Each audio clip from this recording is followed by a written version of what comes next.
अस्सलाम वालेकुम मेरी यूट्यूब की फैमिली। आज हम बना रहे हैं बीफ की निहारी। तो किस तरह से बनाई, ये बहुत आसान तरीका है। ये आपको कुमेल लग रहा है लेकिन ये कुमेल नहीं है। आगे मैं आपको बता रही हूँ ये क्या चीज़ है और किस वक्त हमने डाली है।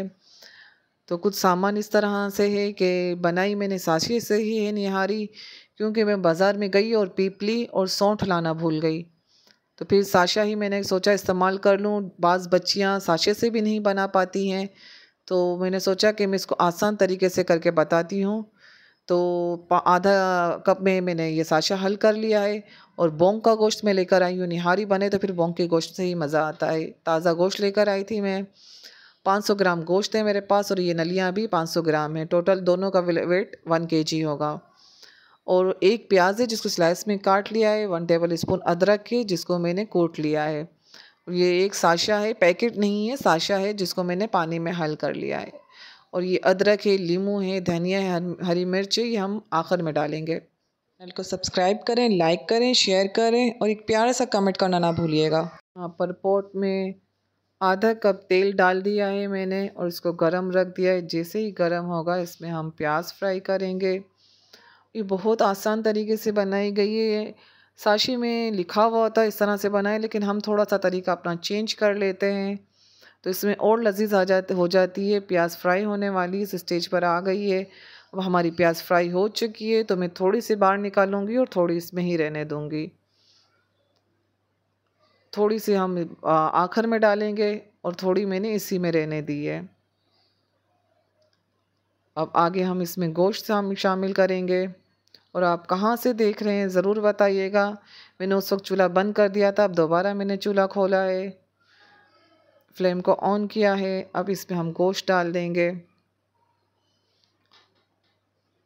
गोश्त और हड्डियाँ साथ डाल दी हैं मैंने और इसको फ्राई करेंगे, हम भून लेंगे इसको कि गोश्त का पानी जल जाए। देखिए पकाना बहुत आसान है, मसाले सारे वही होते हैं, घुमा फिरा के हर चीज़ वही डलती है। इसमें निहारी का साशे जो पानी में घोल कर रखा था वो भी मैं शामिल कर दूंगी और अदरक भी हम इसमें डाल देंगे साथ में ही। उसको बस फ्राई करना है, इतना फ्राई करना है कि हमारा मसाला तेल छोड़ दे। ये अदरक भी डाल दिया है मैंने और इसको हमें पकाना है कि हमारा जब तक चमचा चलाते रहना है कि मसाला हमारा तले में ना लग जाए और पानी छोड़ दे, इतना हमें इसको फ्राई करना है। मसाले को 5 मिनट तक भुना था मैंने इसको और इसमें मैं 4 गिलास पानी शामिल करूँगी।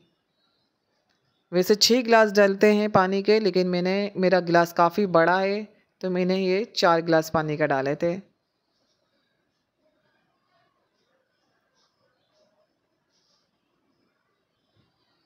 ये वाला गिलास है मेरा बड़ा था तो मैंने 4 गिलास पानी इसमें डाला था। अब इसको हम बिल्कुल लो फ्लेम के ऊपर 45 मिनट के लिए रख देंगे।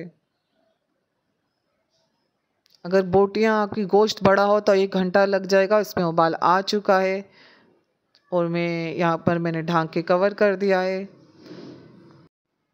अब दूसरी तरफ हम आ रहे हैं। ये आधा कप घी है मेरे पास, तेल नहीं है। पहले मैंने तेल डाला था, अब मैं घी इस्तेमाल कर रही हूँ। आधा कप घी है और आधा कप मेजरमेंट वाला कप मैदा है।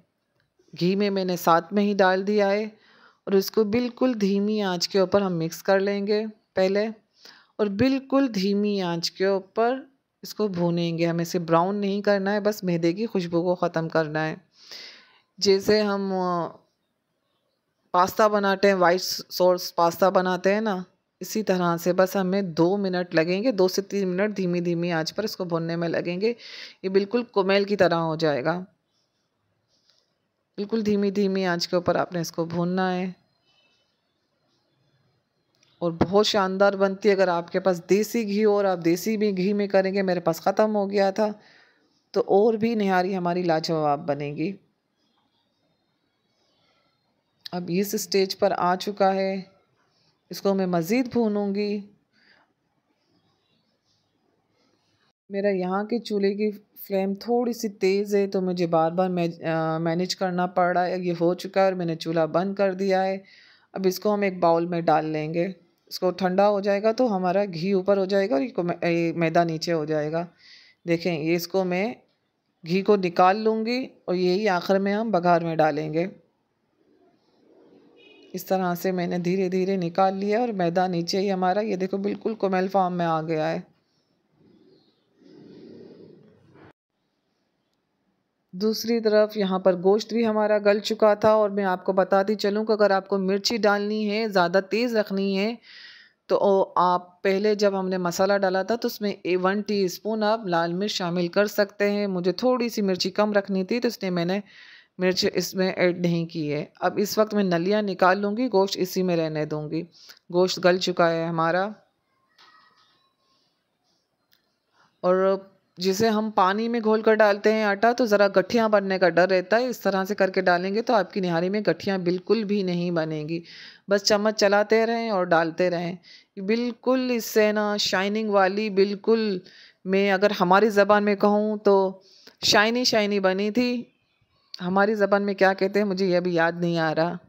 सिल्की-सिल्की बनी हुई थी। जी, मैं हमारी लैंग्वेज में कह रही हूँ कि थोड़ी-सी सिल्की-सिल्की टाइप की बनी हुई थी।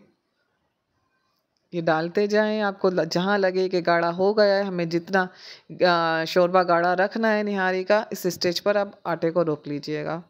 जैसे आधा कप इतनी निहारी में चाहिए होता है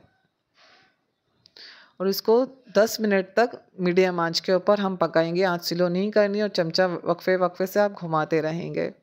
मैंने पूरी डिटेल में एक-एक स्टेप बताया है ताकि अनाड़ी भी आराम से बना लेगा। खिलाड़ी तो बना ही लेगा लेकिन अनाड़ी भी बना लेगा। अब इसमें हड्डियाँ मैं शामिल कर दूँगी। अगर आप नली का गूदा निकाल के डालना चाहें तो आप डाल सकते हैं, लेकिन मैंने नलियों के साथ ही डाल दिया था।